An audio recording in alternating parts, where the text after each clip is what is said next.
السلام عليكم ورحمة الله وبركاته. أسعد الله أوقاتكم متابعينا، إن شاء الله الكل بخير وصحة وسلامة. اليوم نقدم لكم مندي الدجاج. طبعا هاي الأكلة من أروع الأكلات ودائما يطلبوها العائلة من عندي. لازم كل أسبوع مندي الدجاج أو مندي لحم. الدجاج راح أتبله بملح وبهارات، يعني بهارات دجاج، وعندي يعني هيجي بيها مخبوط زعفران وبهارات مندي الدجاج. موجودة هاي بكل الأسواق، بهارات مندي الدجاج، مندي لحم. هاي الخطوة يعني تعتبر هم اختيارية، بس يعني هم تنطي طعم للدجاج.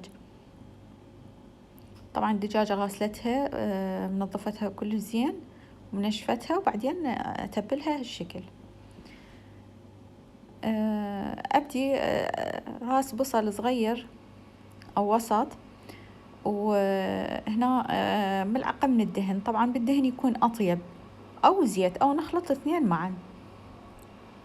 هذا شيء اختياري لكم، ممكن إنه بس زيت، ونحمس البصل كل زين. طبعا نختار القدر اللي راح يدخل للفرن.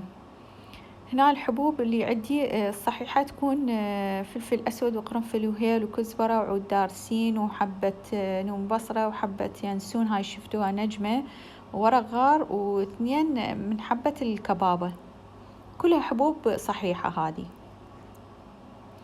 هذه طبعا نحمسها ويا بالدهن، يعني ويا البصل، وإضافة إلى بهارات مندي دجاج. راح أخذ يعني خاشوقة صغيرة من عنده، مو هواية. أبدي أحمسها. شفت البصل وصل لهذا الدرجة، لهذا اللون، هذا ينطينا الطعم كلش طيب، والحبوب أيضا هاي هم تنحمس وياه. التمن أنا هنا 3 كوب تمن، بس شلون يعني نقول، بس غاسلته ما منقعته، بس مجرد انه غسله حتى واخليه على هاي بقية المواد. وابدي ايضا احمسه كل زين. هاي الخطوة جدا مهمة، انه ينحمس التمن، يتقلب الدهن حتى يفلفل. شوفوا شلون وصلت لهالمرحلة، شوفوا شلون تتقلى التمن، حتى بعدين يفلفل مي يعجن بالفرن. راح ابدي اضيف عليه المي، راح اخلي مي عادي، يعني 3 أكواب. كل كوب يحتاج لكوبين من المي. أنا هنا بصراحة يعني شفته يعني أوكي يعني، فخليت له 5 أكواب.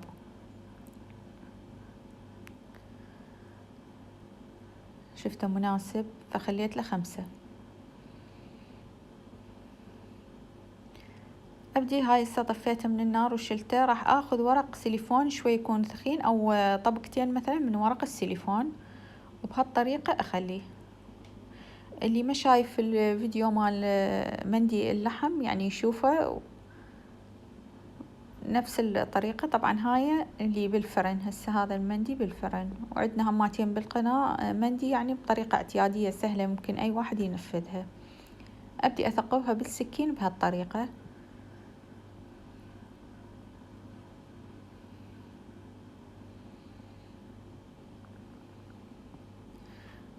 أحاول أختار السيليفون الثخين، لأن هذا راح تقعد عليه الدجاجة، ف لازم يعني يكون يعني قوي حتى لي يعني توقع الدجاجة بالتمن. زين، هاي نزلنا الدجاجة وخلي عليها ورق من الزبدة، وبعدين طبقة ثانية من السيليفون. راح أخلي طبقتين من السيليفون، هاي طبقة وطبقة ثانية. طبعا نكون حريصين إنه أغلقها كل زين، بحيث ما أخلي ولا هلقد بخار يطلع من عندها. أشغل الفرن على حرارة عالية بالبداية، أخلي بالرف الوسط، خلي جوا صينية. هاي جدا مهمة، هاي الملاحظات، جوا صينية حتى لا يحترق التمن والهذا. بالرف الوسط، والحرارة فقط من أسفل. أول نص ساعة الحرارة عالية، بعدين أنزل يعني حركة الطباخ أو الفرن إلى حرارة متوسطة، يعني كأنه دا نشوي كيك، يعني حرارة 180 هيجي شي 200. المندي الدجاج ياخذ تقريبا يعني 1.5 ساعتين إلا بالفرن. هسه هي استوت الدجاجة، وشفنا التمن إنه يعني شرب كل المي واستوى وهذا. فراح أدهنها شوية ناب خليط من الزعفران. هذا الزعفران طحنته ويعني بهاون صغير أطحنه وأنقعه بمي حار وأتركه. أدي هنا أدهن وجهها وراح أخذ البقى من الزعفران أخلي منها هالجهة على التمن. هسه بنفس الكوب خليت صبغة اللوزين اللون البرتقالي، راح أخلي من الجهة الثانية. هاي الخطوة حتى اختيارية بس يعني تنطيها يعني شكل حلو للتمن، والزعفران ينطي يعني طعم.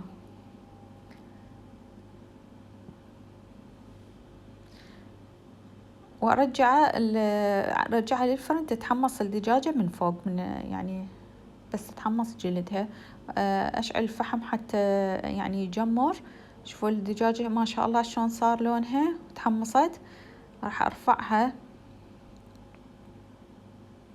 طبعا الدجاج يفضل إنه يكون يعني حجمه يعني صغير، مو كلش يعني كبير حتى يستوي. والدجاج الذبح يحتاج لوقت أطول، فالأفضل إذا دجاج ذبح يعني ينسلق نص سلق بعدين نكمل الخطوات.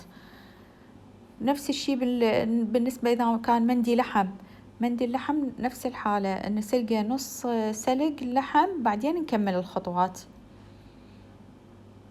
شوفوا التمن ما شاء الله، شوفوا كل حباية وأختها ويخبل طبعا ما محترق، ما يعني التمن ما لزق من جوا.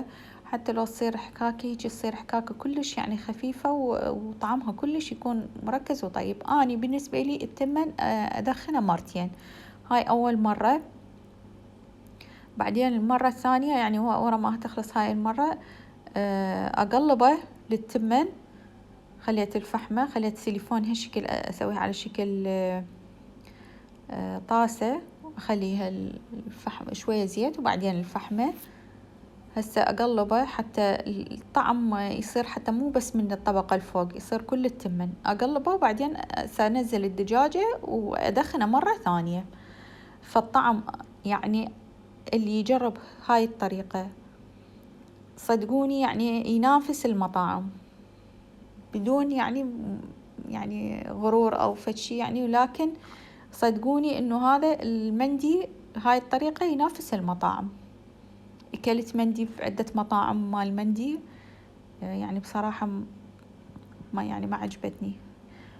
وكل اللي ماكل مندي عندي بالبيت يعني دائما يطلبوه من عندي. يجينا خطار أقول لهم شو أطبخ لكم، يقولوا لي رأسا يقولوا لي مندي، إيش قد ما طيب. أتمنى تجربوه، واللي يجربه يكتب لنا بالتعليقات. وألف عافية عليكم على اللي يجربه. هسه ورا ما تدخن طبعا نتركه لما تهدى ويعني تشرب النكهة مال الدخان أبدي أصبه. شوفوا التمن ما شاء الله مفلفل، وطبعا طعم وريحة ومدخن أحسن من اللي يسووه بالهاي الأفران هاي الجو القاع ما أعرف شلون. هاي الحكاكة هذه الحكاكة شوفوها ما محترق، المي كان كافي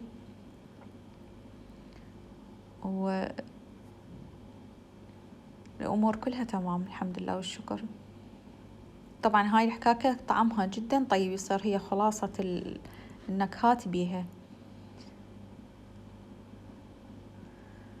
وهذا شكله النهائي. أتمنى تجربوه، تكتبوا لنا بالتعليقات رأيكم بيه.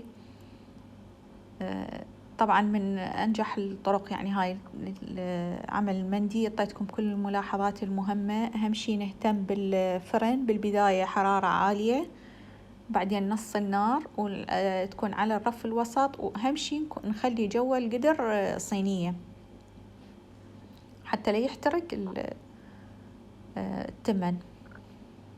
وتكون كمية المي اللي نخلي التمن تكون مناسبة للتمن، لا أخليه قليل بحيث يعني يحترق، ولا أخليه هواية بحيث يعجن.